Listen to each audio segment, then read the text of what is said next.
So first of all, I just wanted to say that I am pretty sick right now. I'm recovering from COVID, so if I sound like shit in this video, that is probably why.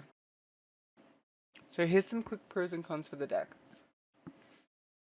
The deck is still card efficient. As you surrender those combos, you normally end with a lot of cards in your hand, which is good. The deck can still grind. You shuffle a lot of resources back if you're playing Tunneler, and you have a lot of options and follow up normally. The deck does still have some one-card combos. They're not as good and they're not as common, but they are still around.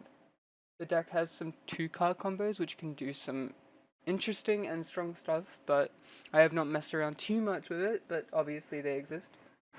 The board is still pretty good. It's Regulus Apollosua Baronne is probably enough to take some games.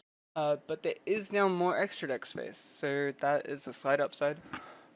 Another pro for the deck is that it will be less targeted in the upcoming format. As for cons, you lose to hand traps really hard now. That's obvious. You get destroyed by Nibiru. It's very easy to target. Other worries that I have for the deck is that with a meta shift, hand traps are going to be less good in my opinion going into next format.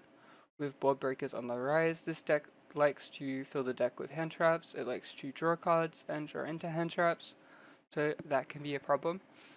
Board breakers are better, but the spell trap restriction is going to be a problem for this deck in that regard. Labyrinth can also be a hard matchup, which is a deck I expect to be better in the next format.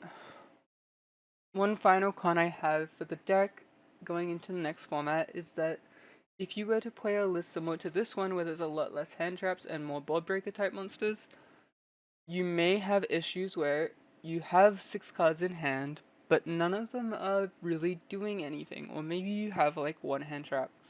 That could be an issue I could see. And if you were to try and play more hand traps, a lot of the hand traps you'd play are going to be less impactful than the ones in this list, in my opinion, going into the upcoming format. Again, that's all subject to change.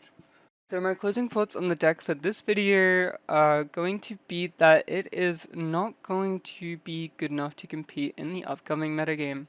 I don't think that the upcoming metagame is going to be very favorable to the way that this deck works, with having to play more board breakers than hand traps. I am also not sure how this deck would fare if hand traps were good, because more people would play them and this deck can struggle to play through hand traps. I feel like for this deck to be able to flourish again, it's going to need for better combos to be found that can more safely play through hand traps.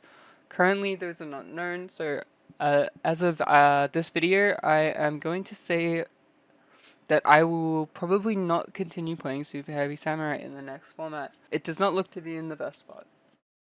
Overall, that is all I have for you today. If you enjoy this deck and plan on still playing it, hopefully this helps in some ways. So if you have any ways to improve the deck, or any thoughts of the deck, or some better combos, please let me know in the comments below. Thank you. Bye.